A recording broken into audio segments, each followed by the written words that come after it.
Hi friends, welcome to my channel. ఏపీలో ఈ జిల్లాల్లో ప్రజలు చికెన్ అస్సలు తినొద్దని అధికారులు కీలక సూచనలు అయితే చేస్తున్నారండి.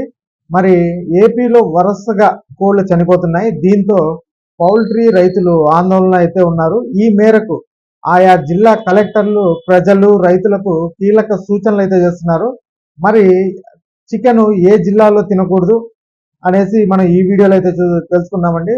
మీరు ఇంతవరకు నా ఛానల్ని సబ్స్క్రైబ్ చేసుకోకుండా ఉంటే దయచేసి సబ్స్క్రైబ్ చేయండి. దీనివల్ల నేను చేసే ప్రతి వీడియో యొక్క నోటిఫికేషన్ మీకు అందుతుంది. అలాగే ఏపీ ప్రభుత్వ పథకాలకు సంబంధించిన ఏ సమాచారాన్ని మీరు మిస్ అవ్వకుండా ఉంటారు. లైక్ చేయండి, షేర్ చేయండి. మీరు ఇచ్చే ఒక్క లైక్, మీరు చేసే సబ్స్క్రిప్షన్ మాకు ఎంతో ఎంకరేజింగ్గా ఉంటుంది. వీడియోను ఎక్కడా స్కిప్ చేయకుండా చివరి వరకు చూడండి. దీనివల్ల ఇంపార్టెంట్ పాయింట్స్ అయితే మిస్ అవ్వకుండా ఉంటారు. ఇక ఆలస్యం చేయకుండా వీడియోలోకి అయితే వెళ్ళిపోదాం. ఆంధ్రప్రదేశ్లో వరుసగా కోళ్లు మృత్యువాత పడుతున్నాయి. ఈ క్రమంలో అధికారులు అలర్ట్ అయితే అయ్యారు. చనిపోయిన కోళ్ల శాంపుల్స్ ను ల్యాబ్స్ కి అయితే పంపించగా బర్డ్ ఫ్లూ ఉన్నట్లయితే తేలిందండి. ముఖ్యంగా తూర్పు గోదావరి జిల్లా పెరవలి మండలం కానూరు అగ్రహారంలోని ఫారం నుంచి కోళ్లను సేకరించిన భోపాల్ ల్యాబ్ కు పంపించారు.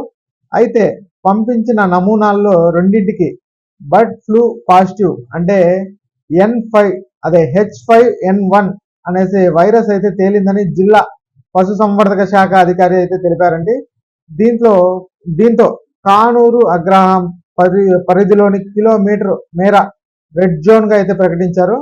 అక్కడ 3 ఫారాలు ఉండడంతో ఆ కోళ్లను అలాగే గుడ్లను పూడ్చేందుకు అధికారులు ప్రత్యేక బృందాలను అయితే నియమించారండి. బర్డ్ ఫ్లూ తేలిన చోట చికెన్ దుకాణాలు మూసేయాలనేసి అధికారులు అయితే ఆదేశించారు. అలాగే ఆ గ్రామం చుట్టూ 10 కిలోమీటర్ల పరిధిలోనూ నిఘా పెట్టి పర్యవేక్షిస్తున్నారండి.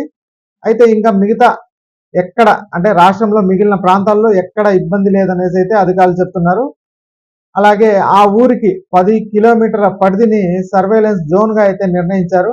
ఆ చుట్టుపక్కల గ్రామాల్లో పౌల్ట్రీలు ఉండడంతో పాటు కోళ్లు మృతి చెందడంతో ఆ పరిధిలో రెడ్ జోన్ అలాగే 10 కిలోమీటర్ల పరిధిలో సర్వేలెన్స్ జోన్లుగా గుర్తించామని కలెక్టర్ పి ప్రశాంతి అధికారులను అయితే ఆదేశించారండి. అలాగే కలెక్టర్ అధికారులతో సమావేశం నిర్వహించి ఈ వైరస్ వ్యాప్తి నివారణ నియంత్రణకు తీసుకోవాల్సిన చర్యలపై అవసరమైన సూచనలు అయితే చేశారు. ఒకవేళ ఎక్కడైనా సమస్య ఉంటే పశు వైద్యాధికారులకు కలెక్టర్లు ఏర్పాటు చేసిన కంట్రోల్ రూమ్ నంబర్ 9542908025 కి సమాచారం అందించాలని అయితే సూచించారండి. ఈ బర్డ్ ఫ్లూ ప్రభావిత ప్రాంతాల్లో ప్రజలు కొద్ది రోజులు చికెన్ తినడం తగ్గిస్తే మంచిదని కలెక్టర్ గారు అయితే సూచించారు. కోళ్లకు ఏవియన్ ఇన్ఫ్లుయెన్జా వైరస్ ఉండడంతో ముందు జాగ్రత్తగా జిల్లాల్లో అన్ని అంగన్వాడీ కేంద్రాలకు కోడిగుడ్లు సరఫరా ఒక వారం రోజుల పాటు నిలిపేస్తున్నట్లు అధికారులు అయితే తెలిపారు. అయితే జిల్లాలోని కానూరు అగ్రహారం మినహా మరెక్కడ బర్డ్ ఫ్లూ వైరస్ ప్రభావం లేదని పశు వైద్యాధికారి చెప్పారండి. మరికొన్ని చోట్ల కోళ్లు మృతి చెందినప్పటికీ అది వేరే కారణాలుగా గుర్తించామన్నారు. కోళ్లు మృత్యువాతతో ఎటువంటి ఆందోళన అవసరం లేదన్నారు మంత్రి కందుల దుర్గేష్ గారు. ఈ మేరకు పౌల్ట్రీ రైతులకు అవగాహన కల్పించే విధంగా చర్యలు చేపట్టాలని సంబంధిత శాఖ అధికారులకు సూచించారు. ప్రజలు ఆందోళన చెందాల్సిన అవసరం లేదన్నారు. ఇదిలా ఉంటే మరో వాదన కూడా వినిపిస్తోంది.